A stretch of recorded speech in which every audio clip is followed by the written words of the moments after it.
नमस्कार दोस्तों। आज हम इतिहास का एक ऐसा किस्सा लेकर उपस्थित हुए हैं कि जिसमें राजस्थान की वीरता की खुशबू आती है। 12,000 सैनिक एक साथ शहीद हो गए और केवल अपने आप को अपनी निष्ठा साबित करने के लिए। हाँ दोस्तों, हम बात कर रहे हैं सेमल के युद्ध की। और ये युद्ध हुआ था मालदेव राजा और शेरशाह के बीच।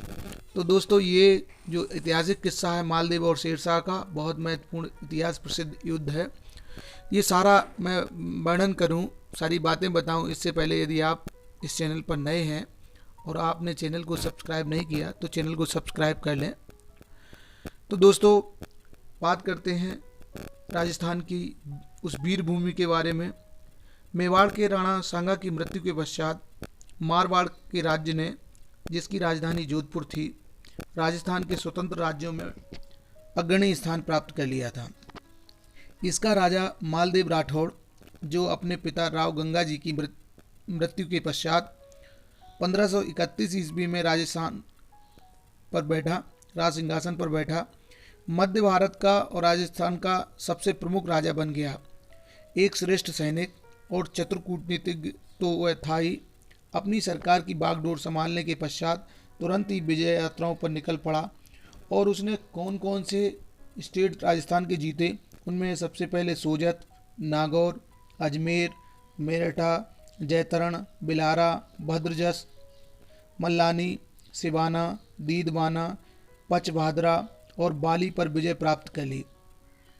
उसने बीकानेर, जो बड़ी रियासत थी राजस्थान की, उस पर भी चढ़ाई की और इसके आधे से अधिक भाग को अपने राज्य में मिला लिया। इसके बाद वह जयपुर के विरुद्ध लड़ा और जालौर, टोंक, टोडा, मलपुर और बहुत से अन्य स्थानों पर उसने अधिकार कर लिया। दिल्ली से लगभग 30 मील की दूरी पर बसे हुए झज्जर नाम के राज्य को, जो छोटा सा ही स्थान है, उस पर भी अधिकार कर लिया। उसने अपनी सीमा का और अधिक विस्तार कर लिया। एक महत्वाकांक्षी कूटनीतिज्ञ होने के कारण सन 1541 ईस्वी में उसने हुमायूं के पास यह निमंत्रण भेजा कि आप जोधपुर आइए और मेरी सहायता से दिल्ली के सिंहासन पर पुनः अधिकार प्राप्त करने का प्रयत्न कीजिए। यहाँ पर ये बता देना बहुत ज़रूरी होगा कि 1540 में हुमायूं के हाथ से दिल्ली का शासन चला गया और दिल्ली पर शेर शाह, जिसका जो पूर्वज थे मूल रूप से वो अफ़गानिस्तान के थे, अफ़गान शासक शेर शाह दिल्ली पर कब्जा कर लिया था। तो ऐसी स्थिति में मालदेव ने ये सोचा कि हुमायूं से कहा जाए और दिल्ली पर कब्जा कर लें, अपना राज्य पुनः प्राप्त कर लें, और अभी शेर शाह उतना सामर्थ्यवान भी नहीं है, मेरी सहायता से प्राप्त कर लें। लेकिन ऐसा नहीं हो पाया। यह निमंत्रण भेजने में मालदेव का उद्देश्य साफ यह था कि दिल्ली के सिंहासन पर एक ऐसा राजा बैठ जाए जो उसका साथी और मित्र हो। किंतु हुमायूं जोधपुर के निकट इस निमंत्रण की प्राप्ति के 13 माह पश्चात उस समय उपस्थित हुआ जब देश की राजनीतिक स्थिति बहुत कुछ बदल चुकी थी और शेरशाह उत्तरी भारत के अधिकांश भाग पर अधिकार कर अपने को संगठित कर चुका था। साथ ही कुछ राजपूत सरदार, मुख्य रूप से इसमें बीकानेर के राव कल्याणमल, जो कि मालदेव द्वारा पराजित हुए थे और प्रताड़ित भी हो गए थे, उनका बहुत सारा राज्य प्राप्त कर लिया था, तो वो शेरशाह से आ मिले थे और मारवाड़ पर चढ़ाई करने के लिए जोर डाल रहे थे। परिणाम यह हुआ, शेरशाह ने मालदेव को एक पत्र लिखा कि वह हुमायूं को आश्रय ना दे, बल्कि उसे गिरफ्तार करके मेरे हाथ सौंप दे। मालदेव बड़ी दुविधा और संकट में पड़ गए। वह यह नहीं तय कर पा रहे थे कि क्या करना चाहिए। एक तरफ उसकी राजपूती अतिथि सत्कार और वीरता की भावना, शाही भगोड़े हुमायूं को, जिसे स्वयं उसी ने आमंत्रित किया था, बुलाया था, गिरफ्तार कर लेने के अप्रिय उत्तरदायित्व से संघर्ष कर रही थी उसकी भावना।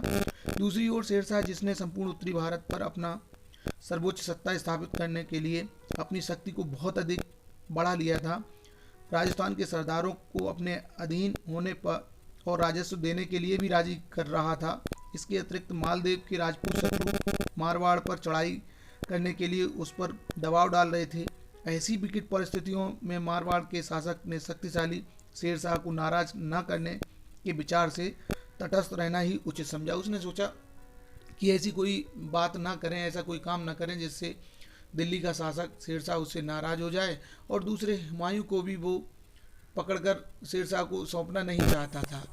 इससे उसे लगता कि ये धोखा होगा। जब हुमायूं जोधपुर से लगभग 60 मील की दूरी पर स्थित फलौदी नामक स्थान तक आ पहुंचा तो मालदेव ने उसके पास सत्कार स्वरूप कुछ फल भेजे, फिर सैनिक सहायता का कोई निश्चित वचन नहीं दिया। हुमायूं ने अपने विश्वास पात्र दूतों को जोधपुर भेजा कि वे जाकर मालदेव के इरादों का पता लगाएं और यह भी जानें कि मेरे बारे में उसका क्या रुख है। जोधपुर में हुमायूं के दूतों में से एक शमसुद्दीन अतका खान ने शेरशाह के एक दूत को देखा, जिससे उसे किसी भावी विश्वासघात और षड्यंत्र की आशंका जान पड़ी। इस आशंका की पुष्टि अन्य दूतों ने भी की।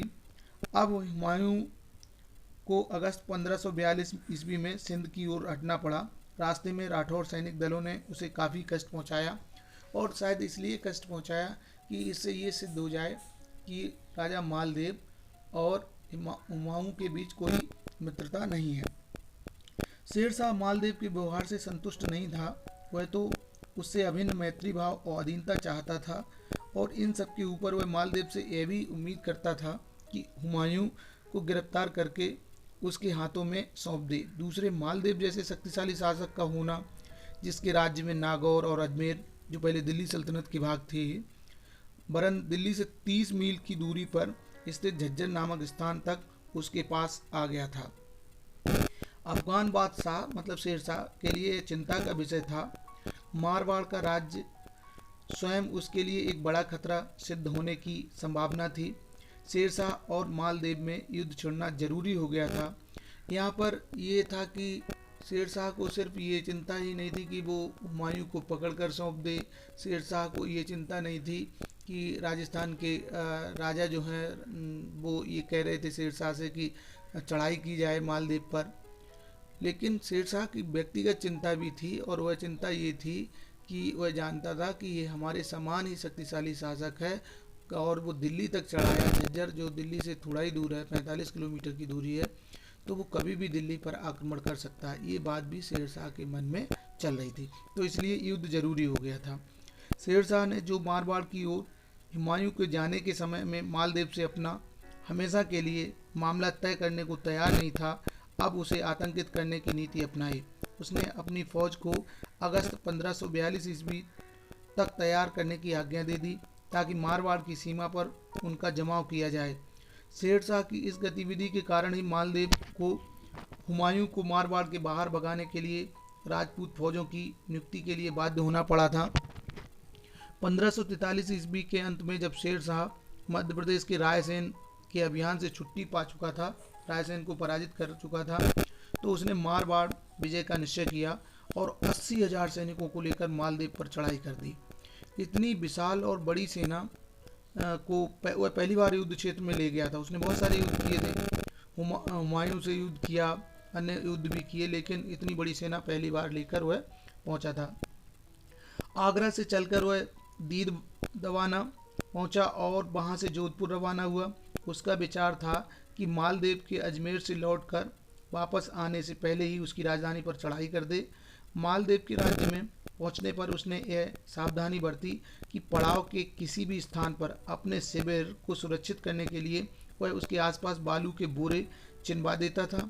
जब वह जोधपुर से 70 मील उत्तर पूर्व में और अजमेर से 42 मील पश्चिम में स्थित मेरठा नामक स्थान पर पहुंच गया, तो मालदेव को थोड़ी परेशानी हुई, घबराहट हुई, और वह 40,000 की फौज लेकर अपनी राजधानी को बचाने और शत्रु से टक्कर लेने के लिए चल पड़ा।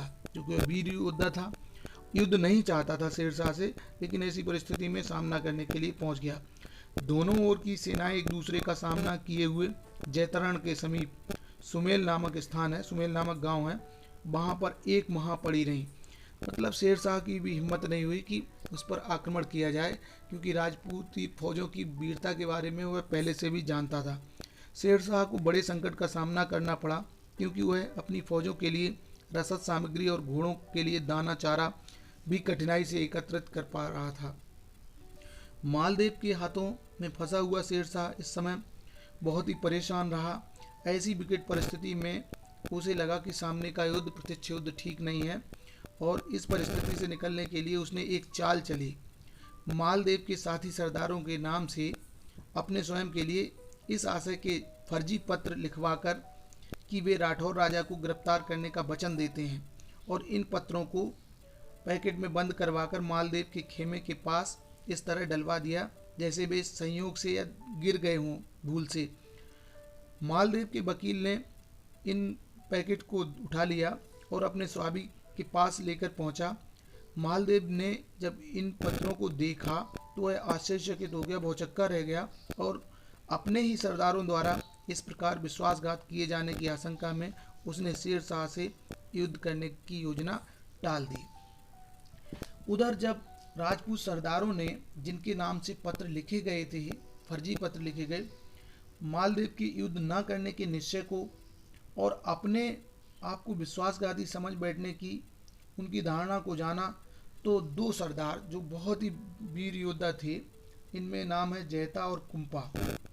जयता और कुंपा ने अपने साथ और बहुत सारे सरदार इकट्ठे किए और 12,000 सैनिकों के साथ, इन दोनों के साथ कुछ अन्य सरदारों ने राठौर सेना से अपने आप को पृथक कर लिया और 12,000 अपने सैनिकों को लेकर ये शेरशाह की सेना पर टूट पड़े और बहुत बहादुरी के साथ, जिसने उनके ऊपर से विश्वासघाती समझे जाने का कलंक धुल सके, इसके कारण अपनी जान पर खेल गए।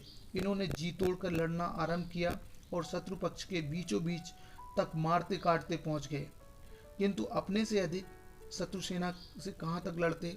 मैंने पहले ही बताया, यद्यपि राठौर राजपूतों की जो सेना थी वो 40,000 की थी, उधर शेरशाह की सेना में 80,000 सैनिक थे।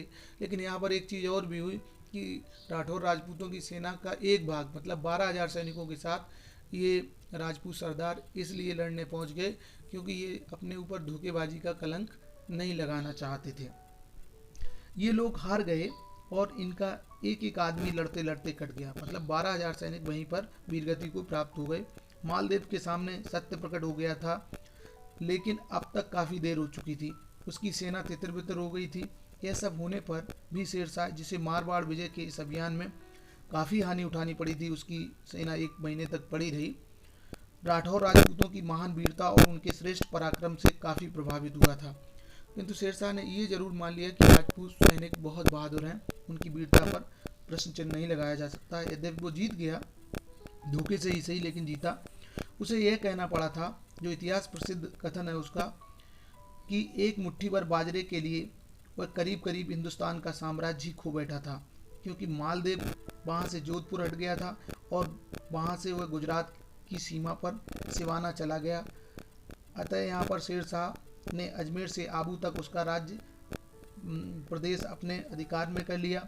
मारवाड़ को व्यवस्थित करने का कार्य खवास खां और ईसा खां नियाजी को सौंपकर शेरशाह मेवाड़ की राजधानी चित्तौड़ की ओर बढ़ गया।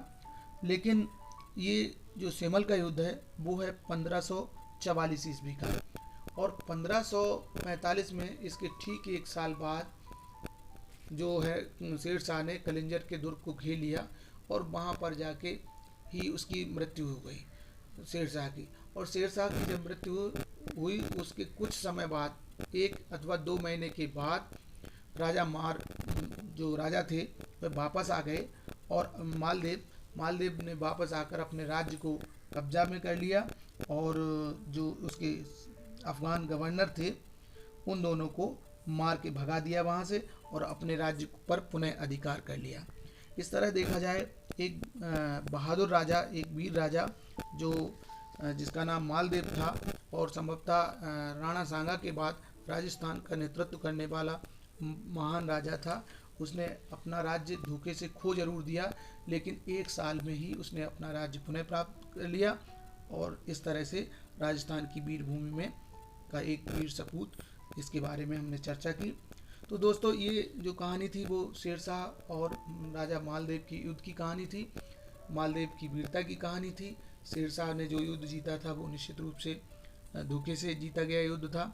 ये कहानी आपको कैसी लगी ये कमेंट बॉक्स में ज़रूर लिखें और कुछ सुझाव भी दें कि इससे बेहतर कहानियाँ लिखी जा सकें। मित्रों, इस तरह की कहानियाँ इस चैनल पर आती रहती हैं। साहित्यिक और ऐतिहासिक जानकारियाँ उपलब्ध कराने का मेरा प्रयास रहता है।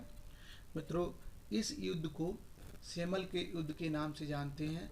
और ये बहुत प्रसिद्ध युद्ध इसलिए हो गया कि इसमें शेर शाह का जो इतिहास प्रसिद्ध कथन है कि मुट्ठी भर बाजरे के लिए पूरे हिंदुस्तान का साम्राज्य खो देने की बात कही थी, अर्थात वो राजपूतों की वीरता से बहुत ज़्यादा प्रभावित हुआ था। दोस्तों, एक अपील है, एक निवेदन है कि चैनल को सब्सक्राइब कर लें और अच्छी लगे जानकारी तो लाइक भी कर दीजिएगा और ज़्यादा से ज़्यादा लोगों को शेयर करने का भी निवेदन है। और हिंदुस्तान की बहुत सारी यश गाथाएँ, गौरव गाथाएँ जुड़ने के लिए इस चैनल को अवश्य